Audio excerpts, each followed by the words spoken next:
They left her ass off of the songwriters list. Y'all know it's this list that came out a few days ago. It was this big list. I mean, like bigger than my butt. Like the list was so long. It was like so many people, right? But people are wondering, okay, wait, the person y'all call the queen of music ain't even on this list. So how is she the queen, but she isn't even on the songwriters list? And the New York Times have given out an explanation as to why they did not put her on the best songwriters list. They basically called her a curator and not a songwriter. Ooh. That sounds like the thing that Miranda said. You're not a visionary, you're a vendor. If you know, you know. If you know, you know. But if you don't know, just act like you do, okay? But I'm gonna play the clip for y'all. Can you read the sonnet from Craig? So this is Craig. Craig wrote, Beyonce left off because if her style of parentheses genius collaborative songwriting count her out. Her last 3 albums, Lemonade, Renaissance, and Cowboy Carter, are genre-bending American classics. Referencing American Requiem at this point would seem appropriate. Be interested in the thought process of the judges, please. Period.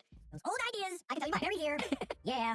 I think of Beyonce as a curator and an executive producer. I have heard And performer. and The performer of the moment. I agree with most of this comment. I think I've heard demos that Beyonce is saying. I see what she adds to them. She is Frank Sinatra. She is Frank Sinatra plus Quincy Jones plus Kanye West. Another person I would put in this camp. Kanye West famously, infamously uses ghostwriters, uses ghost producers. He is the magician who can put all that stuff together. He can record a session with Justin Vernon, a session with Chief Keef, a Mike Dean guitar solo, put it all together. He is the maestro. He's a modern day composer. I'm open to the argument that that's another sort of postmodern songwriting, but that would have been expanding the definition for me one click further. And Why didn't you just say this bitch don't write? Like, y'all, if you're gonna not give her a spot on the list, just say that Beyonce is not known as being a writer. Why y'all talking in circles and talking in loops and talking in all these different beating around the bush to just say, hey, Beyonce as of recently does not write her work like that? And let's be real, does Beyonce write? She does write, but not as much as she did when she was first getting started. When she was doing Destiny's Child and she was doing her first little few solo albums, she was heavily involved in the writing process. But as of recently, she's not. But why didn't y'all just say that? Like, if you're gonna kick her off the list, just be real. But trying to like appease the beehive because you don't want to get bashed in the comments, just say Beyonce don't be writing like that. Or she has a lot of ghostwriters, and it's okay. Because as a singer, you have to be able to sing. As a rapper, you need to write because that's the skill. You see what I'm saying? But as a singer, I don't care if Beyonce don't write her songs. I don't care. She can perform, she can entertain, and she can sing.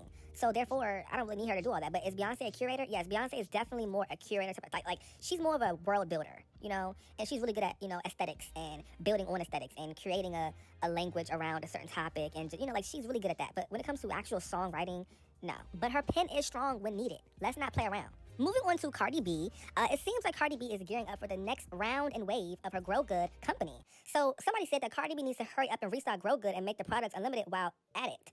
Then she says, when I tell y'all we on it every single day, hour, minute, and seconds, we on it every single second. Her English is trash. We on it every single second. Nobody says that. Every single second, not seconds. That's stupid. Then she says, and thanks to y'all, we will be growing, all right? Then she posts a screenshot from, I guess, a group chat or a message that says, from our Grow Good partners, we'd like to place an order for approximately $40 million retail value worth of product tomorrow.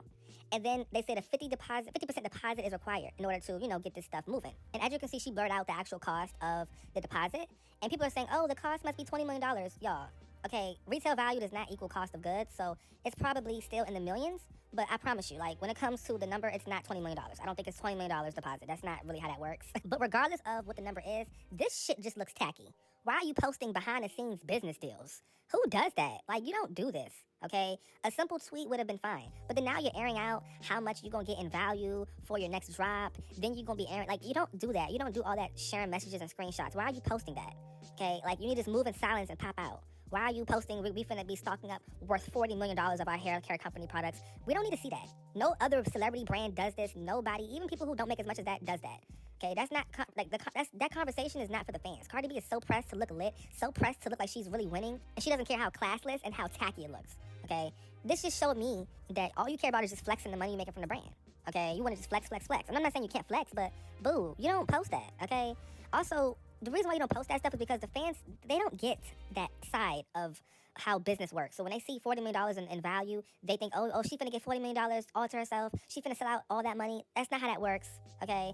She has investors, I'm pretty sure. She has percentages to pay out. She has people to pay, but she wanna look like she's getting all that money to herself. You're not, Cardi. You're not. You wanna look fake lit. We know you got money, girl, but you wanted to flex, and it was a corny-ass moment, turned tacky. You thought you ate that shit up, but you didn't, okay? You thought you was finna look like, oh yeah, I'm finna make business deals and business moves. Girl, you just exposing your business plans. That's not a flex.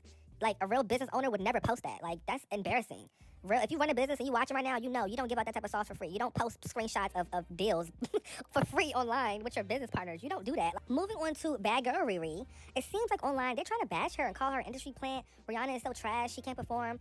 Y'all, it's crazy, okay? As you all know, online, there was a recent Tyler and Rihanna discourse. But throughout that entire discourse, fans were online digging up old clips of Rihanna, and they were finding stuff and realizing, wait, Rihanna can't sing? Rihanna can't perform? Wow, a fish found in the fucking ocean. Woo, we're so gagged. We all know she can't sing. We all know she can't perform like that. We all know she can't really entertain live. We all know that. But Rihanna, that's not her brand. Her brand was never, she's not Beyonce. And, you know, just because you're not Beyonce does not mean that you're not valuable. She's just different in different ways. Her brand is cool, swag, edgy, rebellion, beautiful, and fashionable. That's Rihanna's brand, and she markets it all into her music. She's not here to give you high-level vocals and high-energy performance. She's here to go on stage, wind her waist a bit, and kind of, you know, give us a little bit of vocals, okay? But I'm gonna show y'all some of the clips they're posting and trying to use as, like, oh my God, it's crazy. They're trying to use it as ammo, and oh my God, it's so crazy to see. Like, why y'all bring this up now after the Tyler drama? It's kind of calculated.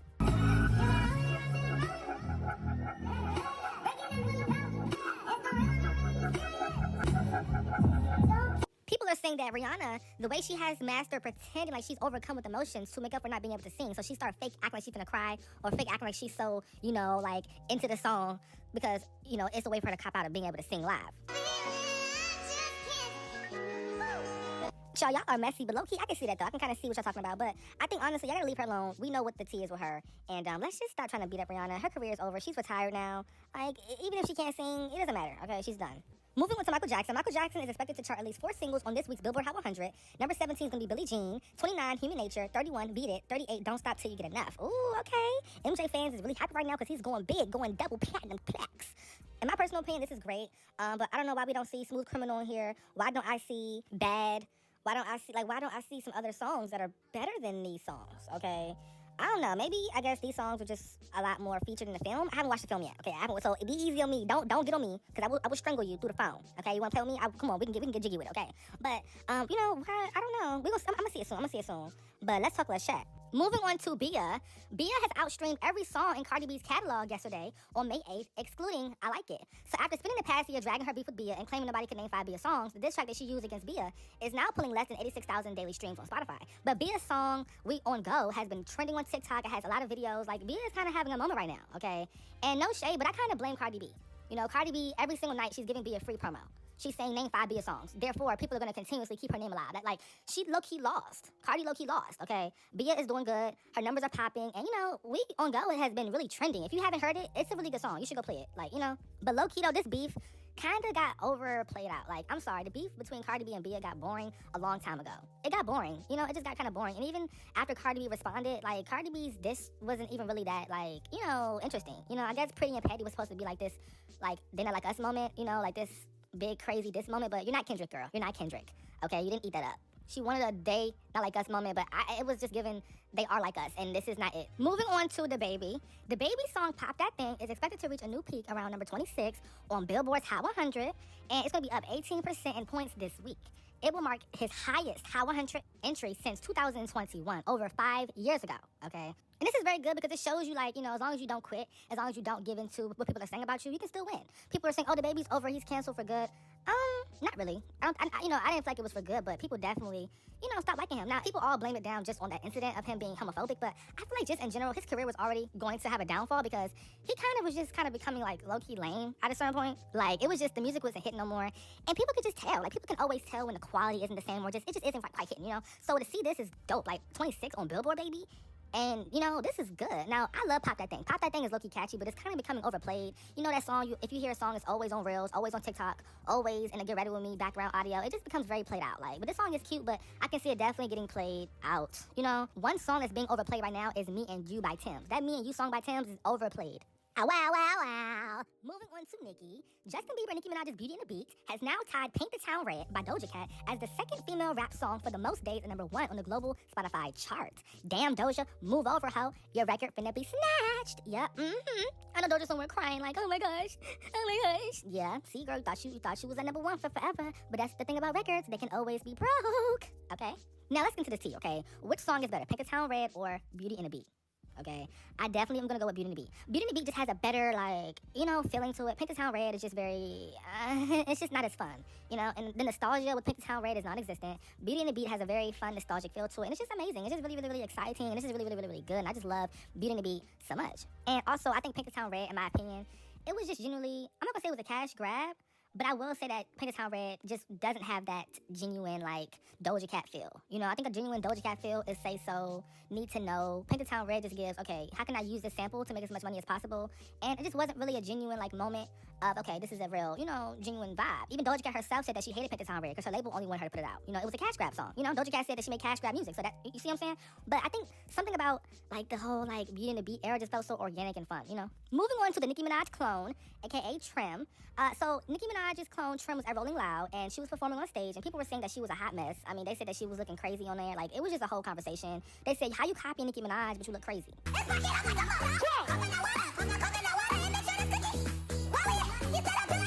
Sis, you need to calm down, okay? You need to calm down. You screaming, hooting, hollering, skipping like a toddler. I mean, you need to sit down, okay? The Nicki Minaj wig, the outfit, it's just, you look a hot mess right now, okay? You on stage saying you the princess of rap. You look crazy. You're not giving princess quality yet. You look crazy, okay?